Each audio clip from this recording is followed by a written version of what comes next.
After harvesting my largest buck ever, to have been able to have captured it all on film, it definitely was a dream come true for me.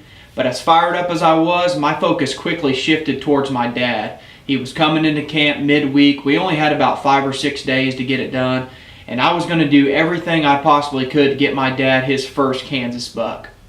Well, my dad couldn't have planned his arrival to Kansas any better. That first morning, we were greeted with cold temperatures, a nice steady north wind. We were going to go to one of our favorite spots.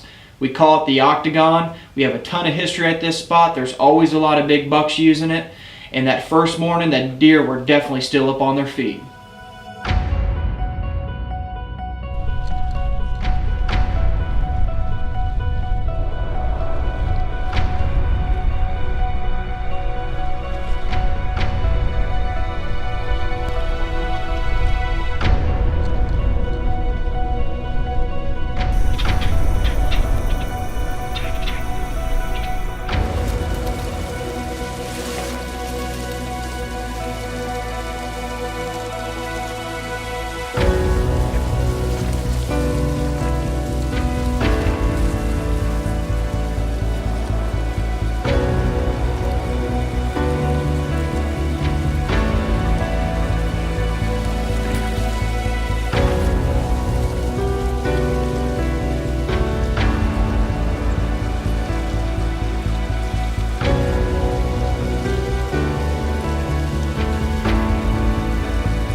Well, the first nice buck we seen that morning was a deer that we were really familiar with. This was the first time we'd ever seen him on the hoof, but I'd been getting trail camera pictures of him all summer long. We nicknamed him Stacks. He wasn't very wide, but he was tall, and he had tines just stacked right up on top of each other. This was definitely a younger deer. He was probably only a 3.5-year-old. And with my dad in front of the camera, this was a deer I wasn't going to talk him into shooting, but I wasn't going to try to talk him out of it either.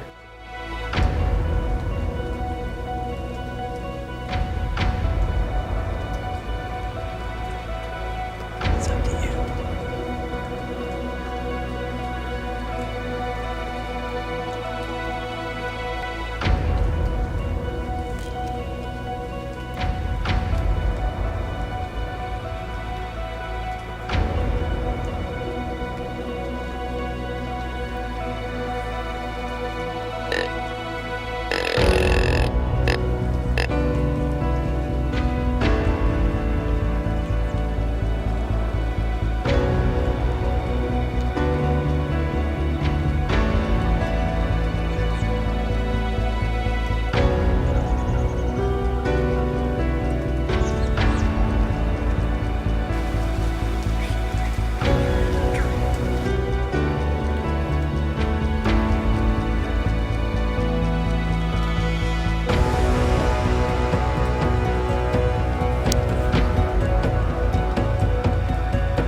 Oh yeah, he's got us here.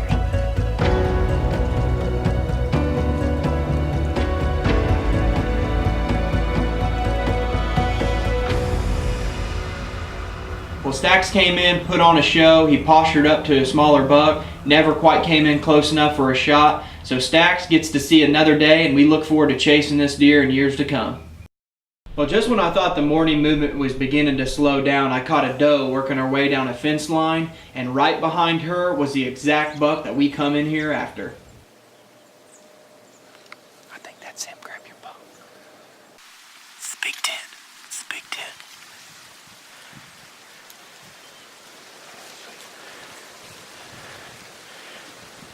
walking right to left. I gotta grunt at him or something. Yeah, he's walking down the fence line right underneath that old ladder stand. God, he's huge. He's right over there, just... See him?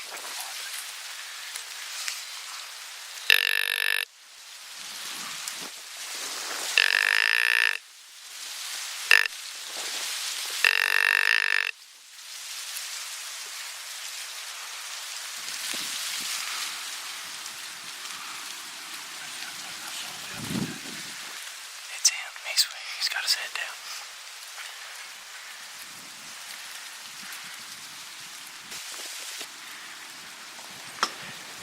Let me grab the rattling back.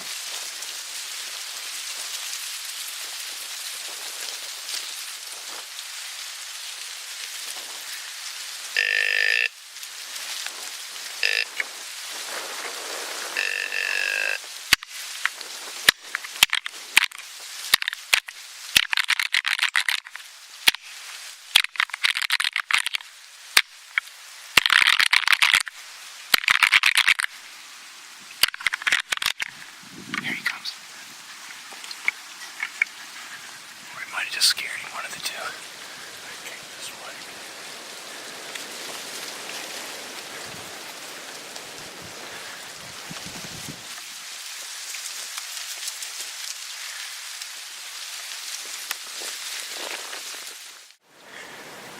That's a county called Torture Double Floor. I bet that's the one I saw the other night. It's the one I've been after for 2 years. Well, that's the buck we're after. He is an absolute giant, a perfect 10. I've got a lot of history with that deer. He was the biggest deer on the farm last year. He was a big wide 8.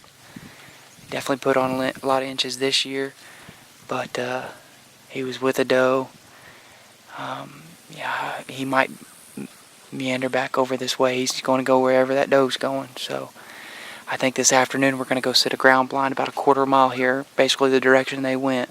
My dad had an encounter with him coming out one evening and seen him. So I think we're going to go set that this afternoon. If we no luck there, we're going to definitely come back here in the morning and see if we can't get it done on this giant Kansas deer. What a stud.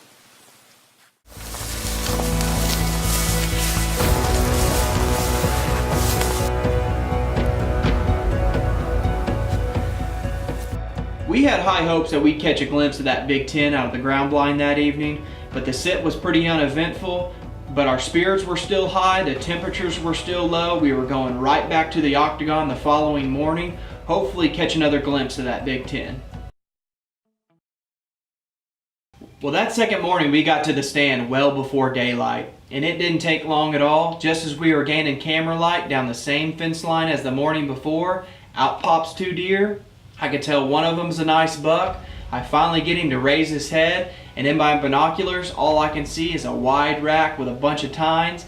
I turn and look to my dad. I say it's him, it's the Big 10, only this time that doe, she's headed straight for our stand.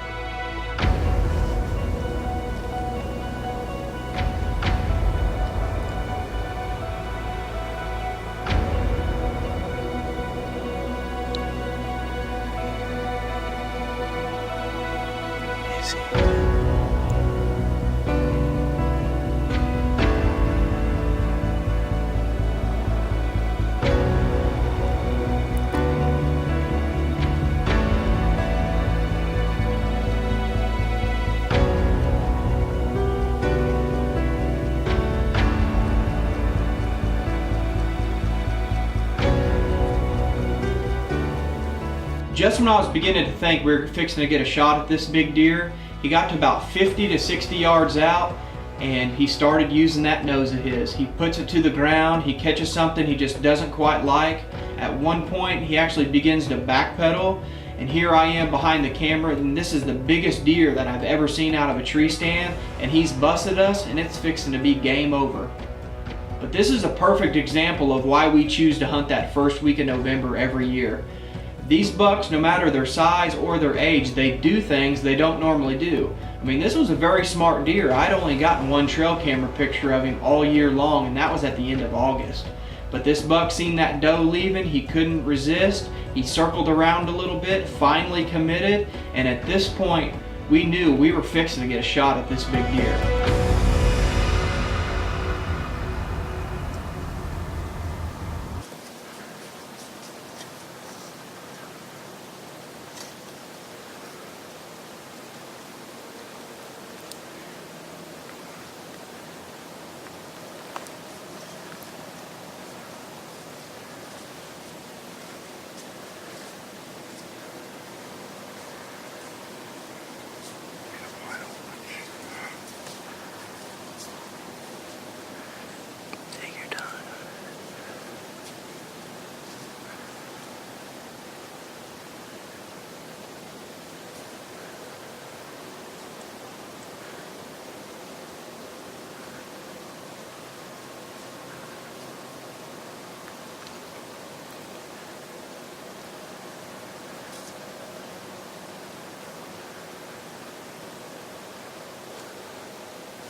Wow.